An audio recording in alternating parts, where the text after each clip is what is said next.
नमो भगवते वासुदेवाय। भक्त शरण आध्यात्मिक चैनल को मोर प्रिय भाई भौणी मानू गुरुजन मानू अनंत कोटि प्रणाम जनाई मु श्री भक्त बसल प्रधान आज परम विष्णु भक्त शौनक मुनि एवं नैमिषारण्य किभली भाव सदा बेले सत्संग चली ए सब उपर आलोचना करने आगे आसी आसतु जानिबा। हाँ आज्ञा युव अवस्था शौनक मुनिकर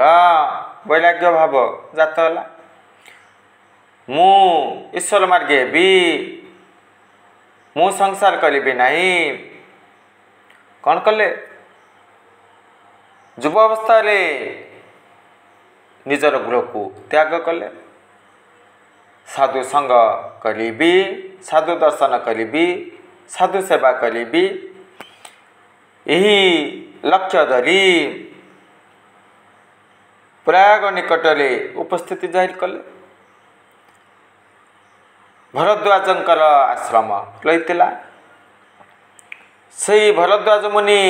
अति मात्रा भल पाउतिले से स्थान यज्ञ चलुला एवं शौनक मुनि अति मात्रा खुशी हुई समय अतिबाहित करती मन आत्मसंतोष जागृत होता। जेतेबेले प्रयाग तीर्थ निकट अनेक भक्त भरद्वाज को साक्षात करने आसिले प्रबल भिड़ है से समय शौनक मुनि मने मने दुख प्रकाश कले अरे अति मात्रा गहली होची मु तो आध्यात्मिक ज्ञान हासिल करने स्थान को आसी सत्संग करी यज्ञ करी किंतु एबे बाधा विघ्न घटुची कौन करी मने मने चिंतन करुथिले किंतु गुरु भरद्वाज सम्मुख प्रकाश करू नथिले। गुरुदेव चतुर थिले ना परम ज्ञानी थिले कौन पाई मन दुख करिच शिष्य को प्रश्न पचारे सुंदर भाव में शिष्य कहले मु आध्यात्मिक ज्ञान हासिल करने इच्छा प्रकाश करुच्ची सत्संग करने इच्छा प्रकाश करुच्ची किंतु एते मात्रा यही स्थान गहली होजे एसबू कार्य ठीक भाव में करें ठीक अच्छी गुरुदेव कहले नैमिषारण्य को गमन कर से स्थान रही सत्संग कर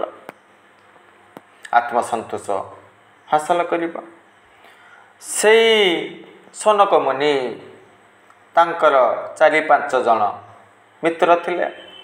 सर्वप्रथमे गले गोटे कुड़िया निर्माण कले से स्थान रही सत्संग प्रक्रिया आरंभ कले जड़े पर जड़े भक्तर समागम है कौन करेंगे हाँ से जयमणि मुनि व्यासासन बसिले हरि विषय कहे अन्य माने श्रवण करेंगे सुत मुनि कहे अन्य माने श्रवण करेंगे लुमहर्षण मुनि कहे भागवत पुराण विषय कहे अन्य माने शुणिबे। देखंतु 60,000 ब्रह्म ऋषि उपस्थिति जाहिर कले 88,000 साधु सन्थ शिष्य से स्थान रहिले पुणी भरद्वाज मुनि बेले बेले से स्थान को गमन करते से स्थान अत्रि वशिष्ठ जैवन भृगु अंगिला पराशर देवल सुबाहु गौतम मैत्रेय जे कि दुर्योधन को बुझीते महाभारत समर करना संपूर्ण कौरव वंश विनाश घटव दुर्योधन कौन कले निजर जंगली ताली मारिले हाथ स्पर्श करी कहले हाँ युद्ध हम अभिशाप देले जान भग्न हम एसबू कथा आपण मैंने जानते नव मुनि पूर्व व्यास नारद राजसी देवसी महर्षि ब्रह्मर्षि समस्ते उपस्थिति जाहिर कले जड़े कहे अन्य माने श्रवण करेंगे व्यासासन बसबे आपण मैंने जानते भक्ति देवी तांकर दुई पुत्र ज्ञान वैराग्य रही ना भागवत श्रवण करी करी मुक्ति पाइते चेता शुणुले जागृत हेले ए सबू प्रसंग आपण मैंने जानते यही भाव सदा बेले हरिकथा कथोपकथन होउथिला अन्य माने श्रवण करुले ये भागवत महिमा किए चिंती पारे गुण सीमा अद्भुतमय रस को पान कले सेपटे भगवानकर ज्येष्ठ भ्राता बलराम तीर्थ भ्रमण करुले 12 मास तीर्थ भ्रमण करुले कहीं कौरव पांडव मध्य समर प्रक्रिया आरंभ होता समर भाग नेउनथिले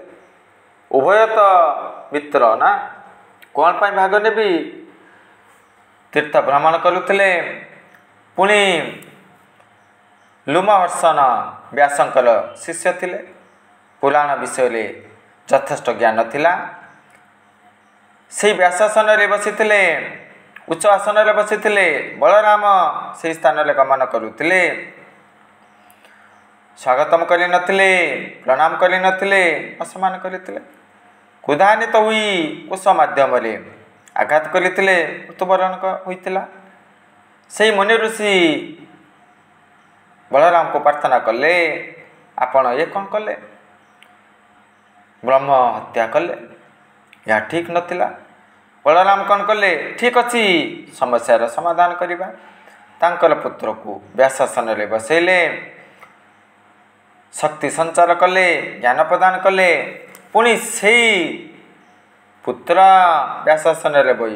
बसी सुंदर भाव आलोचना करते यही भाव प्रक्रिया चली हरि कथारे जार श्रद्धा ताकू न लगे भव बाधा एते मात्रा रे मजिगले जे आगरू यज्ञ करुले से सौनक मुनि जेते आत्मसंतोष हासिल करुले ताठारू अधिक संतोष अनुभव कले से अमृतमय हरि रस को पान कले सदा बेले यही भली प्रक्रिया चली कौन घटब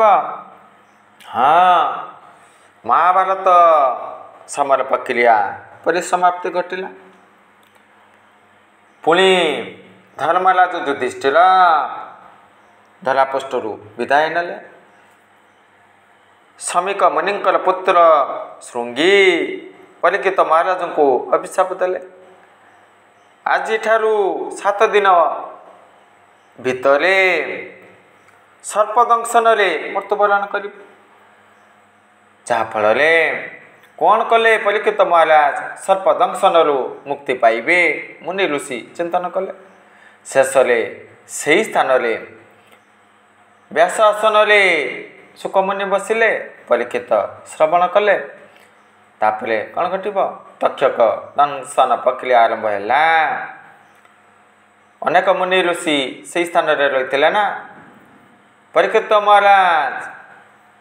वैकुंठपुर को गमन कले तांकर सुपुत्र जन्मजय सर्पमेध यज्ञ प्रक्रिया आरंभ कले यही कहानी रही पुणी देखंतु कौन पाई एते आत्मसंतोष हासिल करुले कृष्ण कथा श्रवण कले जन्म जन्मांतर पाप विनाश घटे कामना विनाश घटे पुणी आनंद अनुभव करती हृदय स्वच्छ निर्मल होता है वैराग्य भावना जागृत हुए आ मनरे कामना वासना रहिब कि भगवान हृदय रे प्रवेश करती अंतर्मुखी माध्यम ये जीव भगवान को दर्शन करिता है।